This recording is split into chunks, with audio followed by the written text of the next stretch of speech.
नमस्कार दोस्तों।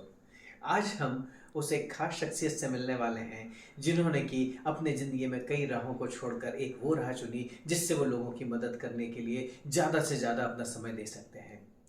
मैं उन शख्सियत की बात कर रहा हूँ जो कि एक एनएलपी प्रैक्टिशनर हैं और हाल ही में उन्होंने समाज के हर इंसान के लिए फ़ायदेमंद होने के लिए एक बुक लिखी है।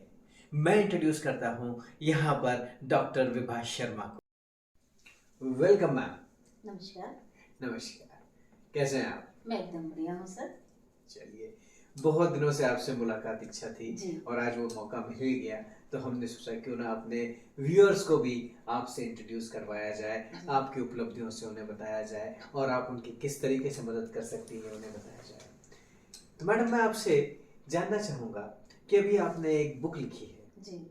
तो आपको वो बुक लिखने की ताकत कहाँ से मिली? आपको उस बुक लिखने का थॉट कहाँ से आया? ऐसा कुछ था कि मैं अपने आसपास के परिवेश में देख पा रही थी कि काफ़ी सारे बच्चे बहुत सारे डिप्रेशन के शिकार हो रहे हैं। बहुत सारे बच्चे एंजाइटी के शिकार होते हैं। बेवजह का घर में किसी भी माहौल में खराबी आती है तो बच्चों पे उसका असर पड़ रहा था।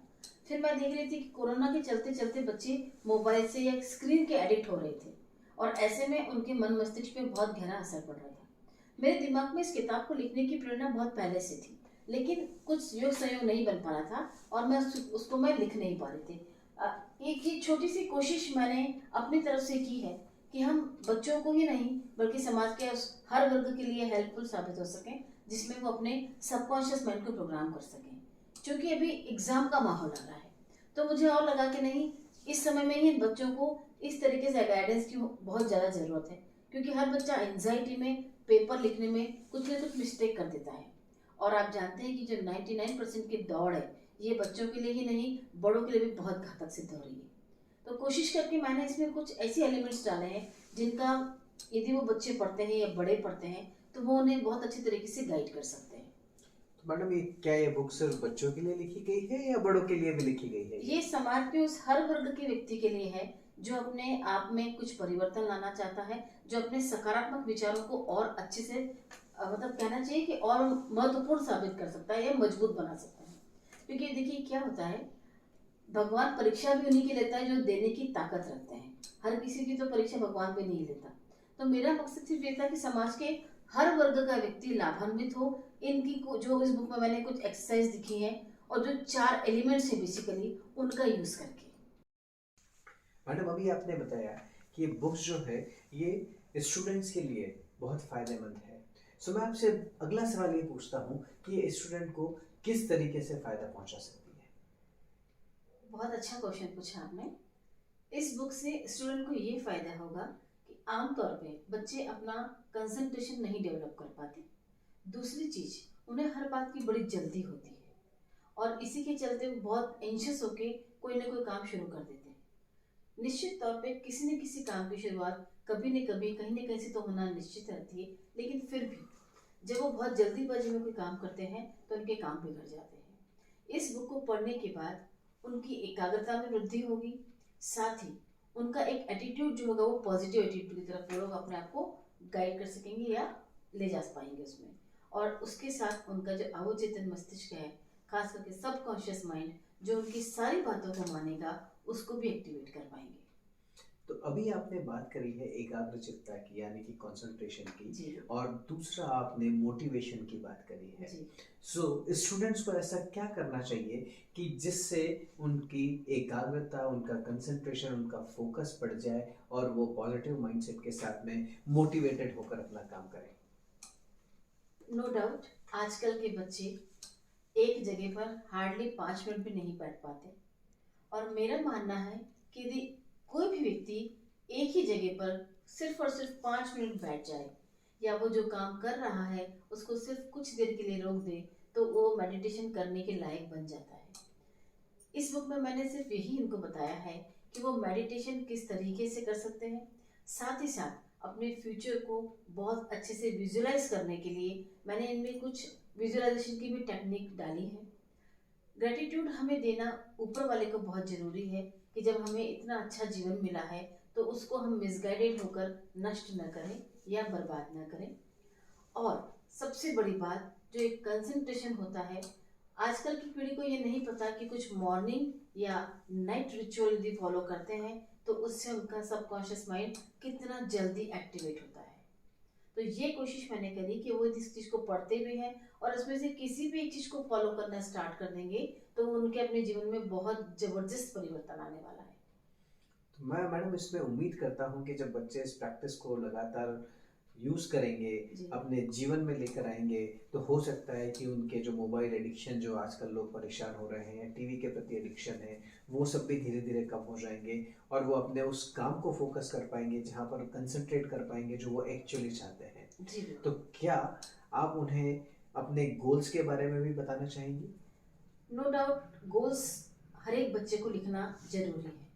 आजकल शायद विश्वविद्यालय में या स्कूलों में भी गोल्स नहीं लिखवाए जाते।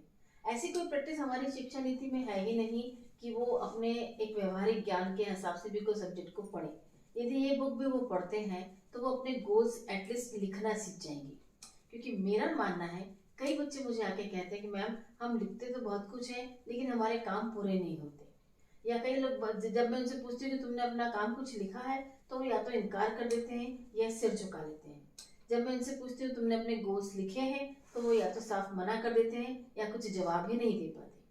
उन्हें तो पता ही नहीं होता है कि गोल्स क्या होते हैं, शायद उन्हें स्वाभाविक अभी सी तक बात है। डायरेक्शन ही नहीं जी मिला हाँ, है। इसीलिए मैं इसी आपके पॉडकास्ट के माध्यम से एक सब बच्चों को संदेश देना चाहूंगी, न केवल बच्चों को बल्कि जो लोग स्टार्टअप कर रहे हैं या जो लोग बिजनेस में आना चाहते हैं या जो लोग ऑलरेडी अपना बिजनेस या सर्विस में है, उन्हें एक काम जरूर से करना चाहिए, अपने गोल्स को अवश्य पेपर पर लिखना चाहिए।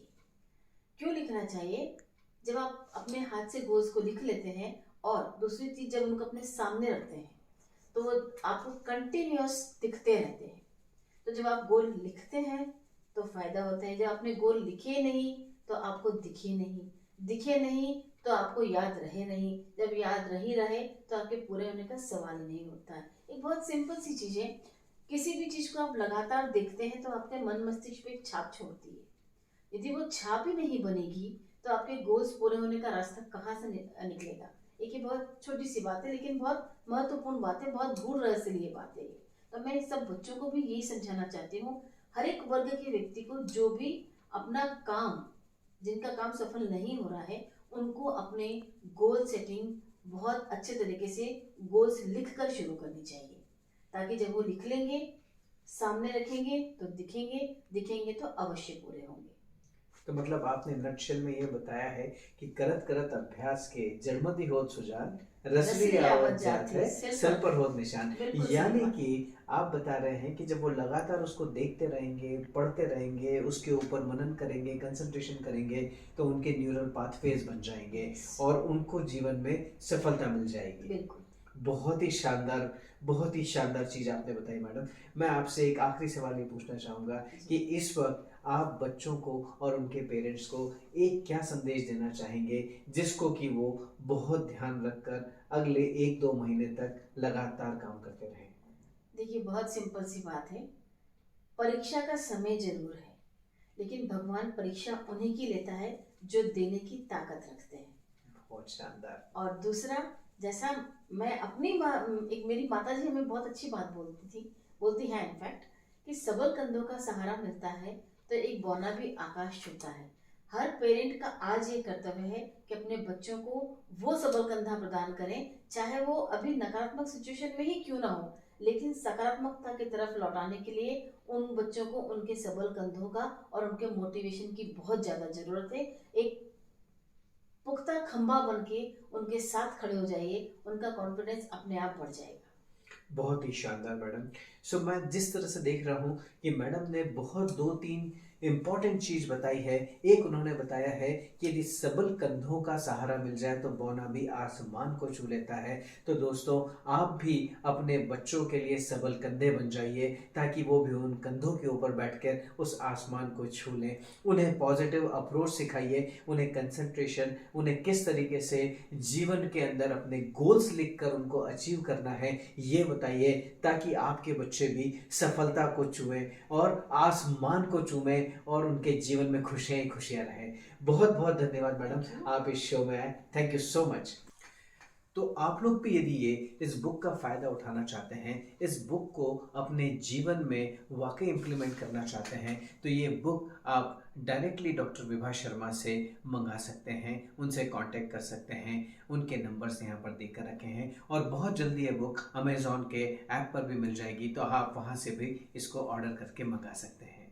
तो जल्दी मंगाइए और इसको अपने जीवन में पूरी तरीके से उतार लीजिए, ताकि आपके जीवन में भी वो सब चीज़ हो जाए जो आप पाना चाहते हैं। अपने सबकॉन्शियस माइंड को आप भी जागृत कर लीजिए, आप भी ग्रैटिट्यूड दीजिए, आप भी कंसंट्रेशन करिए, आप भी मेडिटेशन करिए, आप भी अफर्मेशन बोलिए और देखिए कि किस तरीके से आपके जीवन के अंदर भी बदलाव आ जाएंगे।